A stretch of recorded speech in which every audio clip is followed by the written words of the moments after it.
প্রিয় ছাত্রছাত্রীবৃন্দ, আশা রাখি ভালো আছো। সবাইকে নিয়ে সুস্থভাবে বাড়িতে আছো। আমিও ভালো আছি। বাড়িতে থাকার পাশাপাশি আমাদের পড়াতে মনোযোগ দিতে হবে। তাই বাড়িতে বসে শুধু চুপচাপ গেম খেলা, টিভি দেখা, এর মাঝেও একটু পড়াশুনো করতে হবে। তো যাই হোক, আজকে তোমাদের আমি যে আলোচনাটা করব, শিল্প গড়ে ওঠার নিয়ামক। তার মানে শিল্প স্থাপন করতে হলে কি কি ভূমিকা পালন করতে হয়। যাই হোক, শিল্প স্থাপন করার ক্ষেত্রে আগে আমাদের জানতে হবে শিল্পটা কি। শিল্প হলো কোনো বস্তু বা কাঁচামালকে তার আকৃতি, রূপ পরিবর্তন করে নতুন জিনিস তৈরি করার প্রক্রিয়া। বা কোনো কাঁচামালকে কোনো কারখানায় তার আকার, আকৃতি, রূপ প্রভৃতি পরিবর্তন করে নতুন জিনিস তৈরি করা যে প্রক্রিয়াটা, সেটা হলো তোমার শিল্প। আমরা উদাহরণস্বরূপ বলতে পারি, এই যে দেখো, এটা একটা ডাস্টার। এটা দিয়ে আমাদের কি হয়, বোর্ডটাকে পরিষ্কার করি, তাই না? এখন প্রশ্ন হলো, এই ডাস্টারটা কিন্তু তোমার প্রাইমারি অবস্থায় এরকম ছিল না। প্রাইমারি অবস্থাতে কি ছিল, কাঁচামালটা কি ছিল? একটা গাছের রাবার। সেই রাবারটা বিভিন্ন কারখানায় প্রক্রিয়া করে এই রূপ কিন্তু এসেছে। এখন প্রশ্ন হলো, আমরা যদি কোনো শিল্প স্থাপন করি বা করতে চাই, তাহলে আমাদের এই যে নিয়ামকগুলো আছে, এইসব ভূমিকার প্রতি অত্যন্ত যত্নবান হতে হবে। এইটা হলো শিল্প। এখন শিল্প গড়ে ওঠার নিয়ামক। বাংলাদেশ একটি শিল্পে অনুন্নত দেশ। সবসময় মনে রাখবে, শিল্প হলো সভ্যতার বাহন। আমাদের এই পৃথিবীতে যতগুলো উন্নত দেশ রয়েছে, তার মূলে কিন্তু শিল্প, তাই নয় কি? তার মূলেই শিল্প। যেমন ধরে নিতে পারো বস্ত্র শিল্প, লৌহ ইস্পাত শিল্প, সার শিল্প, চিনি শিল্প, সিমেন্ট শিল্প ইত্যাদি ইত্যাদি।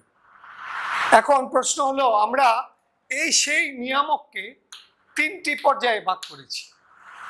একটা হলো প্রাকৃতিক নিয়ামক, আরেকটা হলো অর্থনৈতিক ও সাংস্কৃতিক নিয়ামক, আরেকটা হলো রাজনৈতিক নিয়ামক। প্রাকৃতিক নিয়ামকের উপভাগ হলো জলবায়ু, কাঁচামাল, শক্তি সম্পদ, পানি। অর্থনৈতিক ও সাংস্কৃতিক নিয়ামক হলো মূলধন, শ্রমিক, বাজার, পরিবহন, জমির মূল্য। রাজনৈতিক নিয়ামক হলো সরকারি নীতি ও রাজনৈতিক অবস্থা। এখন প্রশ্ন হলো, আমি আগেই বলেছি তোমাদের, শিল্প উদ্যোক্তা। মনে করো তুমি একজন শিল্প উদ্যোক্তা, তোমার একটা শিল্প স্থাপন করতে হবে। এখন তুমি যেখানে সেখানে যে কোনো অবস্থার উপর ভিত্তি করে শিল্প স্থাপন করা যাবে না। তার অর্থটা হলো, শিল্প স্থাপনের ক্ষেত্রে আমাদের এই সব যে নিয়ামক আছে, এগুলো সবগুলো নিয়ন্ত্রণ রাখতে হবে, তাহলে সেখানে শিল্প স্থাপিত হবে। তা না হলে তোমার হয়তো টাকা আছে, অর্থনৈতিক সমস্যা নেই, জমিও আছে, কিন্তু দেখা যাবে ভবিষ্যতে শিল্প কিন্তু একদিনের জন্য তৈরি হয় না। তখন দেখা যাবে শিল্পটা কি হলো, রুগ্ন শিল্প। তারপরে কি হলো, শিল্পটা বন্ধ হয়ে গেল। বা শিল্পে উৎপাদিত পণ্য তুমি বাজারজাতকরণের জন্য বিশেষ যে ভূমিকা তোমার থাকা উচিত শিল্প উদ্যোক্তা হিসেবে, সেই ভূমিকা কিন্তু তুমি পালন করতেই পারছো না। তাহলে প্রথমেই আসি জলবায়ু। দেখো, শিল্প স্থানীয় জলবায়ুর প্রভাব অত্যাধিক। এর জন্য দেখে থাকবে পৃথিবীর বিভিন্ন অঞ্চলে বিভিন্ন রকমের শিল্প প্রতিষ্ঠান গড়ে উঠেছে। যেমন যে সকল স্থানে অত্যাধিক গরম, সে সকল স্থানে যদি শিল্প স্থাপন করতে হয়, তাহলে শিল্পের তাপমাত্রা সহনীয় পর্যায়ে রাখার জন্য অন্য কোনো যন্ত্রের সাহায্য নিতে হয়, এবং অন্য কোনো যন্ত্রের সাহায্য যদি নেই বা নিয়ে থাকো, তাহলে শিল্পের উৎপাদিত যে পণ্যটা আছে সেটা হবে কি, তোমার দাম বৃদ্ধি পাবে, তাতে তোমার সমস্যার সৃষ্টি হবে। কেমন সমস্যা?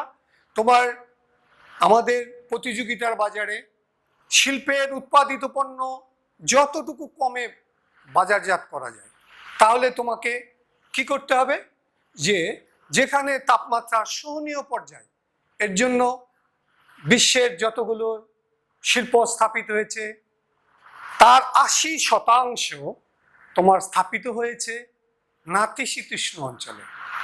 তার অর্থ হলো নাতিশীতোষ্ণ অঞ্চলে শিল্প স্থাপন করতে হলে তাপমাত্রাকে কন্ট্রোল করার জন্য কোনো যন্ত্র বা ডিভাইসের ব্যবহার করতে হয় না। তারপরে আসো কাঁচামাল। কাঁচামাল, শিল্পের কাঁচামালের রূপান্তর হলো শিল্প।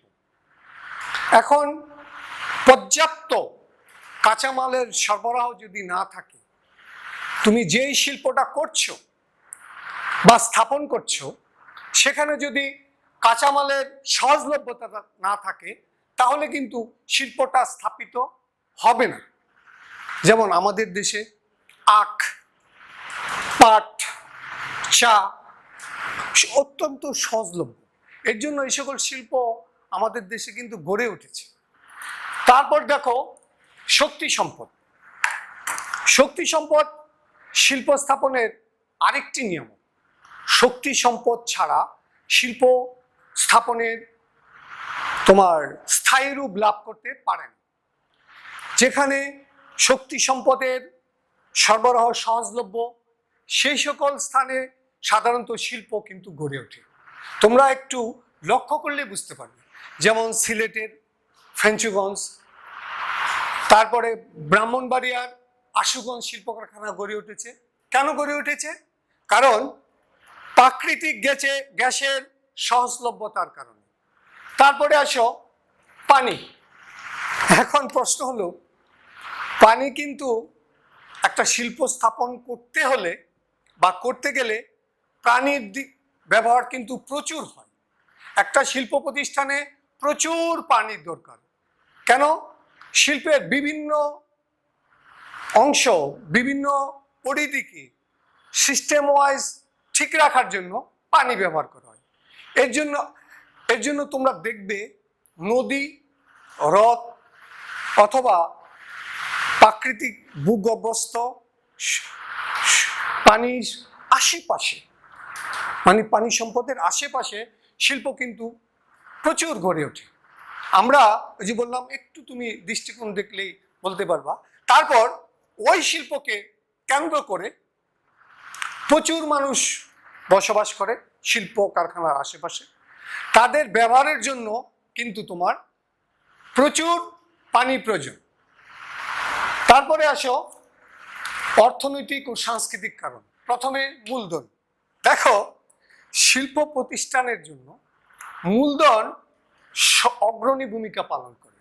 কারণ মূলধন ছাড়া তুমি শিল্প প্রতিষ্ঠানের যে বিভিন্ন যন্ত্রপাতি, কাঁচামাল, জমি এবং আরো অন্যান্য নির্মাণ কাজ, এই মূলধনের সাহায্য ছাড়া কিন্তু তুমি চলতে পারবে না।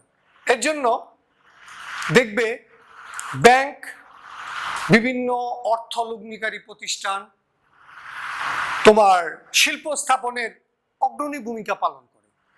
এর জন্য শিল্প উদ্যোক্তারা ব্যাংক এবং অর্থ লগ্নি প্রতিষ্ঠান যেখানে তোমার বেশি আছে, সেখানে তার আশেপাশে শিল্প কিন্তু গড়ে ওঠে। তারপরে আসুক শ্রমিক। শ্রমিক হলো একটা শিল্পের, মানে কি বলবো, হাতিয়ার। কারণ শ্রমিক ছাড়া তোমার কারখানার যে বিভিন্ন যন্ত্রপাতি, বিভিন্ন সেক্টরের কাজ, বিভিন্ন সেক্টরের উৎপাদন, সেটা কিন্তু হবে না। তাই কোনো শিল্প উদ্যোক্তাকে নজর রাখতে হবে যেখানে সুলভ শ্রমিক এবং দক্ষ শ্রমিক নিয়োগ করলেই হবে না। তার অর্থটা হলো যদি তুমি শ্রমিক নিয়োগ করো, দেখা গেল শ্রমিক নিয়োগ করলা, তোমার যে উৎপাদিত পণ্যটা সেটা যথাযথ হলো না, তাহলে তোমাকে নজর রাখতে হবে শ্রমিক নির্বাচন করার ক্ষেত্রে সুলভ হতে হবে এবং দক্ষ হতে হবে। দক্ষ শ্রমিক না হলে শিল্পের উৎপাদিত যে পণ্য সেটা তোমার আলটিমেটলি তুমি যা চাচ্ছ তার হবে না, এবং তাতে কি হবে, তোমার বা শিল্প উদ্যোক্তার শিল্প প্রতিষ্ঠানটি আস্তে আস্তে রুগ্ন শিল্পে রূপান্তরিত হবে। এবং তুমি অথবা কোনো শিল্প উদ্যোক্তা কখনোই কিন্তু চায় না যে তার শিল্পটা রুগ্ন হয়ে যাক। এর জন্য সবসময় সে সতর্ক অবস্থায় থাকে যে তার শিল্পটা যেন সঠিকভাবে নিয়ন্ত্রিত হয়। তারপরে আসো বাজার। এখন শিল্পের উৎপাদিত পণ্য তুমি কি করবে, শুধু গুদামজাত করবে? সেটা তো কখনোই সম্ভব না। তার অর্থটা হলো তুমি যখন তোমার উৎপাদিত পণ্য বিভিন্ন বিক্রয় কেন্দ্রে তোমাকে পাঠাতে হবে। কারণ অর্থটা হলো যে তুমি যদি বিভিন্ন বিক্রয় কেন্দ্রে না পাঠাও তাহলে তোমার শিল্পের উৎপাদিত পণ্য বিভিন্নভাবে নষ্ট হবে। বর্তমানে আমাদের দেশে, বর্তমানে তো বলছি এটা ভুল হবে, আমাদের দেশে বা পৃথিবীর অন্যান্য দেশে দেখবে বিভিন্ন ব্যানার ফিস্টন থেকে তোমার ব্যানার দিয়ে বিভিন্ন পণ্যের বিভিন্নভাবে বিজ্ঞাপন দেওয়া হয়।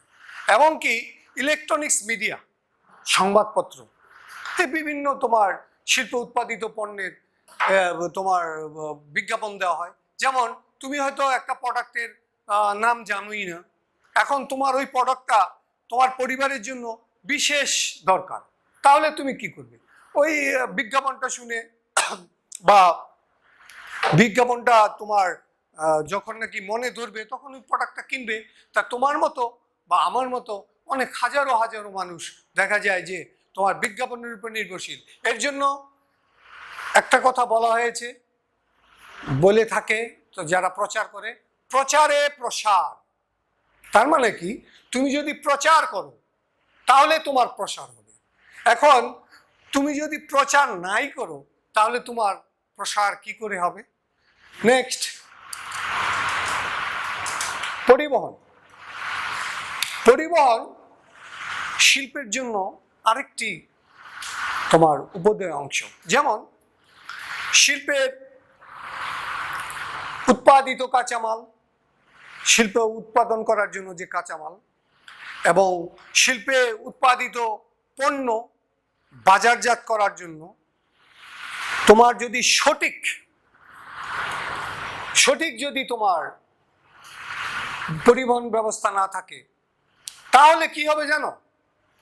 ওই যে একটু আগে আলোচনায় বলেছিলাম, তোমার শিল্পে উৎপাদিত যে দ্রব্যগুলো আছে এগুলো কিন্তু সাধারণভাবে তোমার গুদামজাত করা যাবে না। তার অর্থ হলো তুমি তোমার শিল্পের অন্যান্য কর্মকর্তাবৃন্দ সবসময় কিন্তু একটাই জিনিস লক্ষ্য রাখতে হবে, সেটা হলো আমাদের উৎপাদিত পণ্য বাজারের চাহিদা অনুযায়ী, বাজারটা চাহিদা থাকতে হবে অনুযায়ী উৎপাদন করব এবং সেই উৎপাদিত পণ্য বিক্রয় কেন্দ্রে পাঠাবো। তার মানটা ঠিক থাকবে। মান ঠিক না হলে তোমার উৎপাদিত পণ্য, আজকে মনে করো আমি একটা প্রোডাক্ট কিনলাম, সেটার মধ্যে তোমার যা দেখা গেল তাতে বোঝা গেল যে সব কিছু ঠিক আছে, আমি যখন ব্যবহার করলাম তখন দেখা গেল যে উৎপাদিত পণ্য যে তোমার ঠিক নেই। তার অর্থটা কি, তোমার পরিবহনের ব্যাপারে দেখা যাচ্ছে তোমার যে উৎপাদিত পণ্যটা নষ্ট হয়ে যাওয়ার জন্য তোমার মানটা সঠিক ছিল না। এর জন্য কি হয়, পরিবহনের ব্যবস্থাটা এমনভাবে রাখতে হয় তোমার উৎপাদিত পণ্য যেন খুব তাড়াতাড়ি বিক্রয় কেন্দ্রে পৌঁছানো যায়। এর জন্য দেখবে তোমার বিভিন্ন শিল্প প্রতিষ্ঠান যোগাযোগ মাধ্যম যেখানে ভালো থাকে সেখানে কিন্তু সাধারণভাবে গড়ে ওঠে।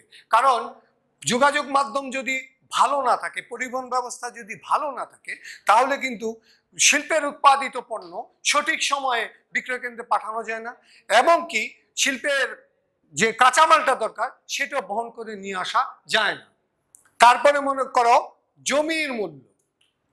জমির মূল্য যদি কম হয় তাহলে শিল্প প্রতিষ্ঠান স্থাপন করতে সুবিধা হয়, প্রচুর জমি কেনা যায়।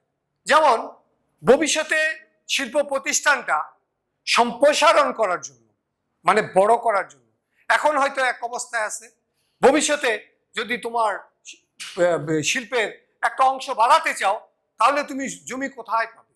এর জন্য স্বল্প মূল্যে তোমার জমি ক্রয় করতে হয়। তোমরা দেখে থাকবে শহরের কেন্দ্রস্থলে কিন্তু শিল্প প্রতিষ্ঠান স্থাপিত হয় না। বলো তো কেন? কারণ কেন্দ্রস্থলে জমির মূল্য অনেক বেশি। এর জন্য হয় কি, শহরের আশেপাশে সুলভে সস্তায় জমি পাওয়া যায়, তখন একজন শিল্প উদ্যোক্তা তার প্রয়োজনীয় জমি তো ক্রয় করেই, তার অতিরিক্ত একটু কেনার চেষ্টা করে, কারণ ভবিষ্যতে তার শিল্প প্রতিষ্ঠান যেন সম্প্রসারিত করতে পারে। তারপরে আসো রাজনৈতিক নিয়ামক। এই যে দেখো, আমাদের শিল্প স্থাপনের ক্ষেত্রে এক একটার ভূমিকা কিন্তু কম নয়, সবগুলি ভূমিকা মোটামুটি ভাবে পালন করতে হয়। প্রথমে আসুক রাজনৈতিক নিয়ামকে সরকারি নীতি। সরকারি নীতির উপর তোমার শিল্প প্রতিষ্ঠান স্থাপিত হতেই হবে এবং হয়। যেমন মনে করো সরকারের শুল্ক নীতি, লাইসেন্স প্রদান নীতি শিল্পের উপর পরোক্ষ প্রত্যক্ষভাবে ভূমিকা পালন করে। কারণ তোমার এইসব নীতির যদি প্রবলেম হয়, তুমি দেখবে শিল্প প্রতিষ্ঠান বাজারজাতকরণের ক্ষেত্রে তোমার বিভিন্ন সমস্যা দেখা দিবে। যেমন বিএসটিআই এর সমস্যা, তারা মান নিয়ন্ত্রণ করে, এবং মান নিয়ন্ত্রণ যদি তারা কন্ট্রোল করে তাহলে তোমার লাইসেন্স যে প্রদান নীতি, শুল্ক নীতি, এগুলো তোমার আপ টু ডেট থাকতে হবে। এর জন্য আমাদের দেশের সরকার দেশি বিদেশি বিনিয়োগের ক্ষেত্রে কিন্তু তোমার অনেক ভূমিকা পালন করেছে। এর জন্য আমাদের দেশে বিনিয়োগ করার জন্য আমাদের দেশের সরকার প্রচুর উৎসাহ প্রদান করেছে। যেমন এর জন্য আমরা অনেকেই লক্ষ্য করেছি, তোমরা দেখে থাকবে সাভার থেকে সেই ধামরাইয়ের কালামপুর পর্যন্ত এই অঞ্চলটুকুতে, এইটুকু অঞ্চলে প্রায় 8,500 শিল্প প্রতিষ্ঠান গড়ে উঠেছে। এবং শুধু দেশীয় শিল্প প্রতিষ্ঠান নয়, দেশি বিদেশি অনেক শিল্প প্রতিষ্ঠান। যেমন আমাদের পার্শ্ববর্তী দেশ ভারতের ডাবর কোম্পানি, তারা কিন্তু শিল্প প্রতিষ্ঠান করেছে। তারপরে তাদের গাড়ি প্রস্তুতকারী প্রতিষ্ঠান অশোক ল্যান্ড, তারা কিন্তু ওই জোনে তোমার শিল্প স্থাপন করেছে। তাহলে কি তাদের যদি সেই নীতিতে না ফলানো হতো, এবং তাদের যদি উৎসাহ প্রদান করা না হতো, এবং তাদের যদি সঠিকভাবে চলার, শিল্প স্থাপন করার ক্ষেত্রে যদি বাধার সৃষ্টি করা হতো, তাহলে কিন্তু সুন্দর ও সুস্থভাবে শিল্পটা স্থাপন করা কি হতো, যেত না। তার মানে কি, আমরা যখন শিল্প স্থাপন করব, সরকারের যে দেশের, আমরা মনে করো বাংলাদেশি, আমরা যদি কোনো দেশে শিল্প স্থাপন করতে যাই, সে দেশে আমাদের সরকারের যে নীতি নির্ধারকরা রয়েছে, তাদের যে নিয়ম কানুন, সেগুলো কিন্তু আমাদের সঠিকভাবে পালন করতে হবে।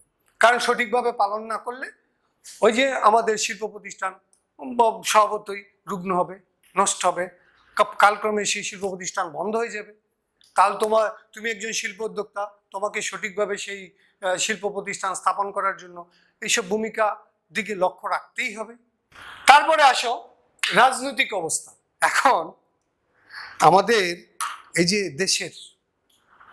একটা দেশের একটু আগে আমি বললাম যে বিদেশি বিনিয়োগকারী, বিদেশি বিনিয়োগকারী যদি আমাদের দেশে আসতে হয়, তাহলে কিন্তু ওই দেশের শান্তি শৃঙ্খলা বজায় না থাকলে, তারা যদি তোমার টাকা ইনভেস্ট করবে, সেই টাকাটা সঠিকভাবে ইনভেস্ট করতে পারলো কিনা, এবং তারা ফিরিয়ে নিতে বাধার সৃষ্টি যদি হয়, তাহলে কি হবে? তাহলে তো তারা শিল্প স্থাপন করবে না। এর জন্য একটি দেশের সাময়িক ও রাজনৈতিক কারণে শিল্প কিন্তু বিভিন্ন স্থানে বিভিন্নভাবে গড়ে ওঠে। যেমন যদি দেশের আইন শৃঙ্খলা শান্তি বজায় না থাকে, যেমন মনে করো বন্ধ মানে হরতাল, মিছিল, চালাও পোড়াও, তখন কি হবে? শিল্প স্থাপন ক্ষেত্রে আমাদের দেশে শিল্প উদ্যোক্তারা তখন কিন্তু উৎসাহ বোধ করবে না। এর জন্য রাজনৈতিক যে প্রেক্ষাপটটা আছে, সেটা যদি কোনো দেশের রাজনৈতিক প্রেক্ষাপট যদি সুস্থ থাকে এবং দেশের অবস্থা যদি শান্তিময় থাকে, তাহলে কি হবে? সুন্দরভাবে দেশীয় শিল্প প্রতিষ্ঠান হবে এবং বাইরের যারা বিনিয়োগকারী প্রতিষ্ঠান আছে, তারাও কিন্তু সঠিকভাবে শিল্প স্থাপন করার জন্য আগ্রহ প্রকাশ করবে। আমাদের দেশে প্রচুর শিল্প প্রতিষ্ঠান বর্তমান হচ্ছে, বিভিন্নভাবে হচ্ছে। বিভিন্ন দেশের শিল্প উদ্যোক্তারা, বিনিয়োগকারী প্রতিষ্ঠান কিন্তু এগিয়ে আসছে। আমাদের দেশের সরকার তাদের উৎস প্রদান করার জন্য তাদের কিন্তু দিচ্ছে, উৎস প্রদান দিচ্ছে, কারণ আমাদের দেশ একটা শিল্প কৃষি নির্ভর দেশ। আমি আলোচনার প্রথমে বলেছিলাম, পৃথিবীর যতগুলো উন্নত দেশ আছে তার মধ্যে কিন্তু শিল্পের ভূমিকা মূলে, আর আমাদের দেশ হলো কৃষির উপর নির্ভরশীল। শিল্পে উন্নতি যতদিন না হবে ততদিন পর্যন্ত ওই দেশ উন্নতি লাভ করতে পারবে না। তাহলে কি শান্তি শৃঙ্খলা বজায় রাখার জন্য আমাদের দেশ যদি শান্তিময় থাকে, তাহলে শিল্প উদ্যোক্তারা বিভিন্নভাবে শিল্প স্থাপন করতে রাজি হবে, স্বস্তি বোধ করবে। এখন প্রশ্ন হলো, আমরা শিল্প স্থাপনের ক্ষেত্রে এই যে তোমার এটাও ভূমিকা পালন করেছে প্রত্যেকটা নিয়ামক, এখানে যতগুলো নিয়ামক তোমাদের সাথে আমি আলোচনা করেছি, প্রত্যেকটা নিয়ামক কিন্তু সঠিকভাবে কাজ করে। আর সঠিকভাবে যদি কাজ না করে, তাহলে কিন্তু শিল্প প্রতিষ্ঠান সুন্দরভাবে স্থাপিত হয় না। এখন তোমাদের প্রশ্ন থাকতে পারে, স্যার আমার প্রচুর জায়গা আছে, বাবার প্রচুর অর্থ, আমি শিল্প স্থাপন করব, আমি এইসব নীতি টিতি কিছুই মানব না। এখন প্রশ্ন হলো, তোমাকে শিল্প স্থাপন করতে হলে এইসব তো ভূমিকার দিকে লক্ষ্য রাখতেই হবে, কারণ তুমি ইচ্ছা করলেই শিল্প, তোমার জমি আছে, টাকা আছে, তুমি শিল্প স্থাপন করবে, বা কোনো বিদেশি উদ্যোক্তা এসে বলল যে আমি শিল্প স্থাপন করব, দেশের অবস্থা যাই হোক, তখন কিন্তু সেই শিল্পটা সঠিকভাবে তোমার হয় না। তার তোমাকে বুঝতে হবে, তোমাকে মনে রাখতে হবে যে শিল্প স্থাপনের ক্ষেত্রে এই যে যেমন জলবায়ুর কথা প্রথমে বললাম, জলবায়ুটা তোমার এই সঠিকভাবে পালন করতে হবে। আর তা না হলে ওই যে শিল্পের উৎপাদিত পণ্য তাপমাত্রা সচল রাখার জন্য, সহনীয় অবস্থায় রাখার জন্য অন্য যন্ত্রের সাহায্য নিতে হবে। তারপর তোমার কাঁচামালের ব্যাপারটা, তোমার প্রশ্ন থাকতে পারে, স্যার কাঁচামাল আমি বিদেশ থেকে আমদানি করে আনবো। হ্যাঁ ঠিক আছে, তুমি বিদেশ থেকে করে আমদানি করবা, অবশ্যই করবা, কারণ আমাদের শিল্প প্রতিষ্ঠানের কাঁচামাল সব কি আমাদের দেশে হয়? হয় না তো। আমাদের দেশে শিল্প প্রতিষ্ঠানের সহজলভ্যতার মধ্যে রয়েছে আখ, পাট, চা, এছাড়া কাঁচামাল, অনেক কাঁচামাল, তারপরে রাবারও আছে, অনেক কাঁচামাল আছে যেগুলো সঠিকভাবে তোমার কিন্তু বাইরে থেকে আনতে হয়। এখন তুমি বললা যে আমি কাঁচামাল, দেশীয় কাঁচামালটা করবো, এখন প্রশ্ন হলো তুমি কোন শিল্পটা স্থাপন করবা? ওই শিল্পটা আগে তোমাকে নির্বাচন করতে হবে, তুমি কোন শিল্পটা স্থাপন করবা। এখন তুমি মনে হলো শিল্প স্থাপন করবা, তুমি বিল্ডিং করলে, কারখানা স্থাপনা করলে, শেড করলে, তারপর দেখা গেলে তুমি কোনটা করবে?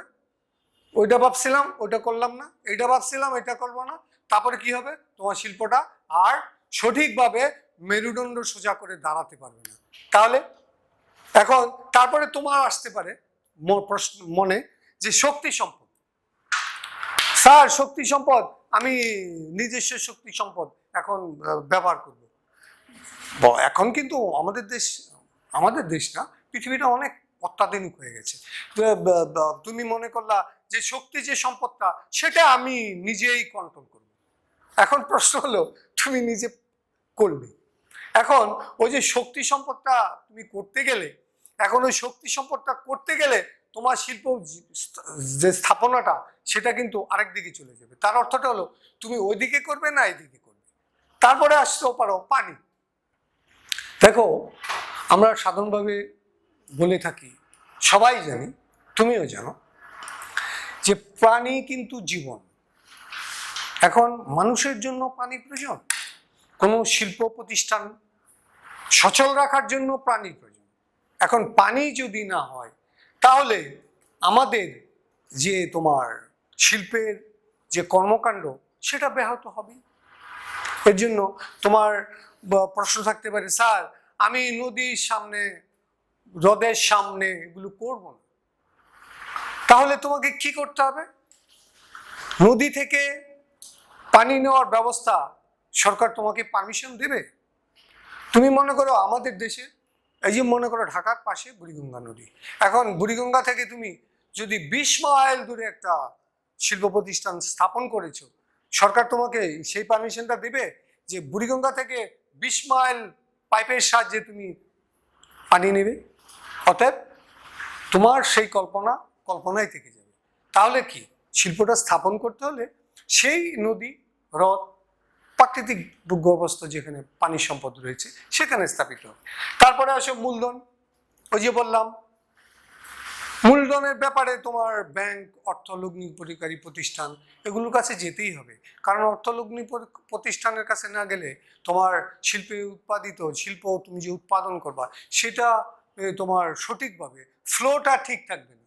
যেমন তুমি ভাবতেছো এই প্রোডাক্টটা তৈরি হোক, প্রোডাক্টটা তৈরি করে নেক্সট ডে আবার কিছুদিন বন্ধ রেখে আবার করবো, তাতে তোমার কি হবে? শিল্পে উৎপাদিত দ্রব্য দাম অনেক বৃদ্ধি পাবে। এর জন্য পর্যাপ্ত টাকা দরকার। পর্যাপ্ত টাকা না হলে তোমার কিন্তু তোমার শিল্প উৎপাদনে ব্যাঘাত সৃষ্টি হবে, শিল্পটা রুগ্ন হবে। এই রুগ্ন হওয়ার কারণটা তো একটাই, তুমি ব্যাংক অথবা অর্থলগ্নিকারী প্রতিষ্ঠানের সাহায্য তুমি নিচ্ছ না। এখন প্রশ্ন হলো যে তাহলে জমি, পরিবহন, বাজার, সরকারি নীতি, রাজনৈতিক অবস্থা এগুলো সবই তোমাকে পালন করতে হবে। এখন তুমি যদি মনে করো দেশের রাজনৈতিক অবস্থা খুবই খারাপ, তোমার প্রতিষ্ঠানটা চলছে, এখন প্রশ্ন হলো তোমার প্রতিষ্ঠানটা কিভাবে চলবে? সরকারের কাছে তুমি দায়বদ্ধ, কারণ তোমার লাইসেন্সে ওই রকম ছিল যে তোমার এত ঘন্টা চালাবে, তোমার শ্রমিকদের নিরাপত্তা দেবে। নিরাপত্তা যদি না হয় তাহলে তুমি কি করবে? তোমাকে সেটা হবে না। তাহলে পূর্ণাঙ্গ শিল্প স্থাপন করতে হলে তোমাকে এই যে নিয়ামকগুলো আছে এগুলো কিন্তু সঠিকভাবে পালন করতে হবে। তার যদি সঠিকভাবে পালন করো এবং নাই করো তাহলে তোমার শিল্প স্থাপিত হবে না। এখন প্রশ্ন হলো, তোমার শিল্প স্থাপনের যে বিভিন্ন মানে নিয়ামক, এই সম্বন্ধে তোমার প্রশ্ন থাকতেই পারে। তোমার প্রশ্ন থাকাটা স্বাভাবিক, তোমার কৌতূহল থাকাটা স্বাভাবিক। এখন প্রশ্ন হলো, আমার উত্তরটা হলো তোমাকে এগুলো মেনটেন করতেই হবে। কারণ মেনটেন না করলে তুমি, আচ্ছা বলো, আমি বলি তোমাকে, তুমি মনে করলা আমি জলবায়ুর দিকে তাকাবো না স্যার, আমি শিল্প স্থাপন করব, আমার ইচ্ছে মতো শিল্প স্থাপন করবো, আমি কিসের জলবায়ুর দিকে তাকাবো? এখন বাবারে, তুমি যদি জলবায়ুর দিকে না তাকাও তোমার শিল্প স্থাপনটা সঠিক নিয়মে চলবে না। কারণ তোমার শিল্পের সহনীয় পর্যায়ে রাখার জন্য তোমার শিল্পটা কি হবে? রুগ্ন হবে। তাহলে তোমাদের এইসব প্রশ্ন থাকতেই পারে। কারণ একটা শিল্প স্থাপন করার ক্ষেত্রে যেসব ভূমিকাগুলো আছে সেগুলো তোমাকে সঠিকভাবে পালন করতে হবে। পালনের শেষে তোমাকে এইটুকু বলতে চাই, তোমরা এগুলো যদি সঠিকভাবে নিয়ন্ত্রণ করো তাহলে শিল্প উদ্যোক্তা হতে পারবে। যাই হোক, এই করোনার দুর্যোগের কারণে তোমরা ভালো থাকবে এবং ডাক্তারি নির্দেশ মতে তোমরা চলবে, মাস্ক ব্যবহার করবে, প্রয়োজন ছাড়া বাইরে যাবে না, ভিটামিন সি যুক্ত খাবার খাবে এবং সঠিকভাবে একটু একটু ব্যায়াম করবে। পড়াশোনা তো করবেই, কারণ পড়াশোনা করতেই হবে, দুর্যোগ আমাদের যুগে যুগে আসতে পারে, এর জন্য বিভিন্ন কাজ কি বন্ধ থাকবে? হ্যাঁ, করবে। এই বলে আমি নয়ন কুমার দে তোমাদের কাছ থেকে বিদায় নিচ্ছি।